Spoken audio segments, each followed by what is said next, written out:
حضرت علی المرتضیٰ فرماتے ہیں سیدہ فاطمہ نے کبھی مجھے کوئی کچھ کہا ہی نہیں، کبھی فرمائش ہی نہیں کی۔ ایک دن بیمار ہو گئی تو کہنے لگی، میں قریب بیٹھا تو میں نے کہا فاطمہ زندگی میں تو نے کبھی کچھ نہیں مانگا، اور عزت والے باپ کی عزت والی بیٹی، میرا دل کرتا ہے کوئی فرمائش تو کرنا۔ تو حضرت فاطمہ کہنے لگی علی اگر ایک انار مل جائے نا، اگر ایک میرا دل کر رہا ہے اگر ایک انار مل جائے، ایک انار مل جائے تو طبیعت چاہ رہی ہے انار کھانے کو۔ مولا علی شیر خدا فرماتے میں گیا، ایک انار خریدا بازار سے، 1 دینار تھا میری جیب میں، انار خرید کے جب واپس پلٹا نا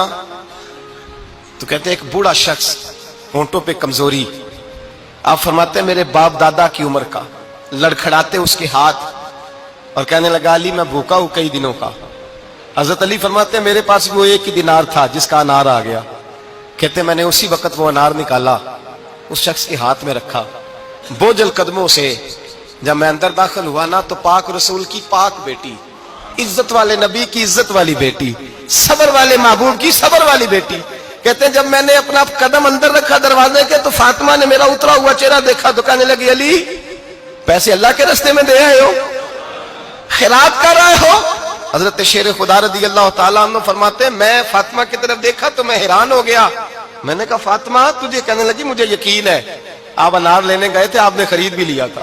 اور مجھے پتا ہے علی میرے ساتھ بے وفائی ہو ہی نہیں سکتی، یہ کسی سوالی نے مانگ لیا ہوگا، علی آ جا، مجھے انار کھانے سے وہ سکون نہیں ملا جو تو اللہ کے راستے میں دے آیا ہے تو سکون ملا ہے، کھانے سے نہیں ملا جو تیرے دینے سے ملا ہے۔ مولا علی کہتے صبر کر کے میاں بیوی بیٹھ گئے تو دروازے پہ دستک ہوئی، کہتا میں اٹھ کے دروازے پہ گیا تو حضرت سلمان فارسی دروازے پہ کھڑے تھے، انہوں نے نا 9 انار مجھے دیے، کہنے لگے نبی پاک نے بھیجے ہیں،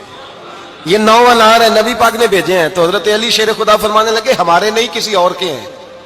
ہمارے نہیں کسی پڑوسی کے ہیں، دائیں بائیں دیکھ رہے، کہنے لگے نہیں تمہارے ہی ہیں، فرمانے لگے نہیں میرے ہوتے تو 10 ہوتے،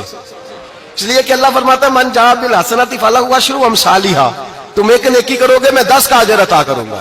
فرمایا میرے ہوتے تو 10 پورے ہوتے، اللہ رسول نے بھیجا اور میرا یقین کمزور ہو سکتا ہے، میرے ہوتے تو 10 ہوتے، یہ 9 ہے۔ حضرت سلمان فارسی نے جیب میں ہاتھ ڈالا، 10واں بھی نکالا، کہا علی تیرے 10 ہی تھے، میں تو تیرا امتحان لے رہا تھا، 10 ہی تھے تیرے۔ یقین کی دولت زنجیریں کاٹ دیتی، یقین کی دولت انسان کو نواز دیتی۔ جب تو لڑکھڑاتا ہوا آیا ہے، میرے نبی پاک نے فرمایا یوں نہ کہا کر کہ یا اللہ چاہے تو دے چاہے تو نہ دے، جب مالک سے مانگ تو کہا کر یا اللہ تجھی سے مانگنا ہے، میں لے کے اٹھوں گا، تو مجھے دے گا۔ فرمایا جتنا تیرا یقین کامل ہوگا اتنا ہی اللہ تجھے جھولی بھر کے عطا فرمائے گا۔